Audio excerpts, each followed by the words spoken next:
عید کا دن تھا اور میں سیویاں ابال رہی تھی اور میرا شوہر اپنے بوڑھے ہاتھوں سے پلیٹ دھو کر مجھے دے رہا تھا۔ صبح صبح کا وقت تھا۔ کچھ لمحے پہلے بڑی بیٹی کا فون آیا تھا۔ فکر ہو رہی تھی، اماں میں دوپہر کا کھانا بھیج دوں گی، آپ بس صبح سیویاں ابال لینا۔ ابھی سیویوں کا پانی ابل رہا تھا تو چھوٹی کا فون آیا، ماں مجھے سکون نہیں آ رہا، آپ لوگوں کے لیے بارے میں سوچ رہی ہوں۔ ابلتے پانی میں سیویاں ڈالتے ہوئے میرے ہاتھ کانپ رہے تھے۔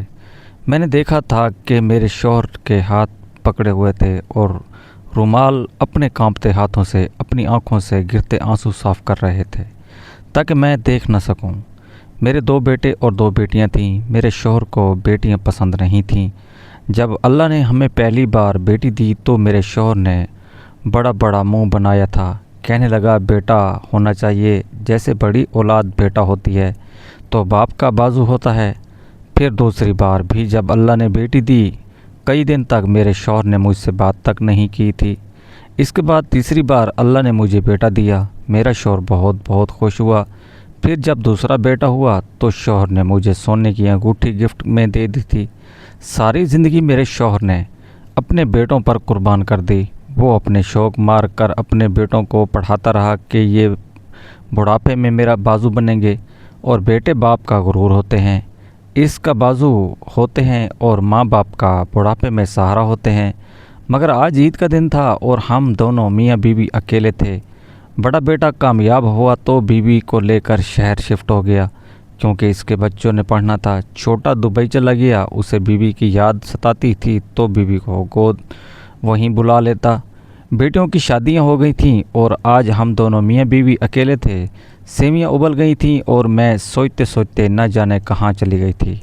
جلدی سے ابلتے ہوئے پانی سے نکالتے ہوئے ہاتھ جلا بیٹھی تھی۔ میں 65 سال کی مجبور عورت، 2 بیٹیوں کی ماں تھی۔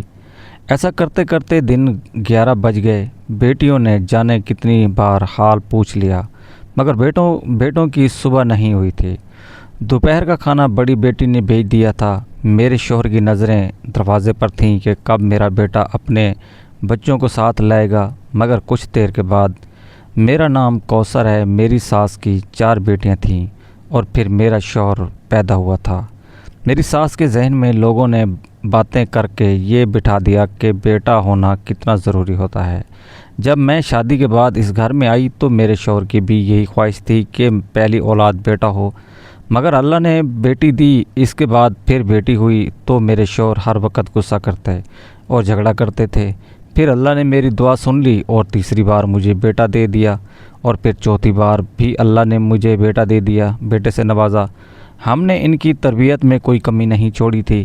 میرے شوہر نے اتنی محنت کی کہ دن کے وقت نوکری کرتے اور شام کو پارٹ ٹائم کام کرتے تھے تاکہ ان کے بیٹوں کی تعلیم اچھے سے ہو سکے اور وہ کامیاب انسان بن سکیں، تاکہ جتنی مشقت سے انہوں نے کی تھی ان کے بیٹوں کو نہ ہی کرنی پڑے۔ بڑا بیٹا پڑھائی میں کامیاب ہوا اور اس کی ملازمت بھی بہت اچھی جگہ ہو گئی۔ ہم نے گھر میں رونق لگانے کے لیے اس کی شادی کر دی، مگر پھر یوں ہوا کہ اس کی بیوی کو اس گھر کا ماحول اچھا نہیں لگتا تھا اور اسے شہر میں رہنا پسند تھا۔ میرے شوہر کا خواب تھا کہ جب بیٹے جوان ہو جائیں گے تو ہم گاؤں والا گھر ٹھیک کر لیں گے اور اسے اچھا سا بنائیں گے، لیکن بیٹوں کو لگتا تھا کہ یہاں پیسے لگانا مال ضائع کرنا ہے۔ میرے بڑے بیٹے نے شہر میں بڑا سا گھر لے لیا اور ہمیں بھی ساتھ ہی لے آیا تھا، مگر شہر کا یہ گھر ہمیں راس نہیں آیا تھا۔ ہم گاؤں میں رہنے والے لوگ تھے، سارا دن گھر میں بند رہ کر بیمار ہونا شروع ہو گئے تھے۔ آخر ایک دن میں نے بچوں کے ابا سے کہا کہ چلو نیازی ہم گاؤں چلتے ہیں، ہم یہاں نہیں رہ سکتے۔ جب ہم لوگ واپس گاؤں جانے لگے تو ایک بار بھی میرے بیٹے نے روکنے کا نہیں کہا، بلکہ الٹا یہ کہا کہ ابا صحیح کہتے ہیں، آپ کے گاؤں کا ماحول ہی راس تھا، آپ فکر نہ کریں، میں کچھ خرچہ بھیج دیا کروں گا، 2 ہی لوگ ہیں آپ، اماں آپ اور دونوں کا کھانا پینا ہی لیا کریں گے۔ میں نے دکھی نظروں سے اپنے شوہر کی طرف دیکھا تو انہوں نے اپنی نظریں جھکا دیں۔ تمہیں وہی شوہر جو کبھی بیٹیوں کے مان پر جیتے تھے آج اپنے ہی بیٹے کے سامنے بے بس ہو کھڑے تھے۔ ہم دونوں واپس اپنے گھر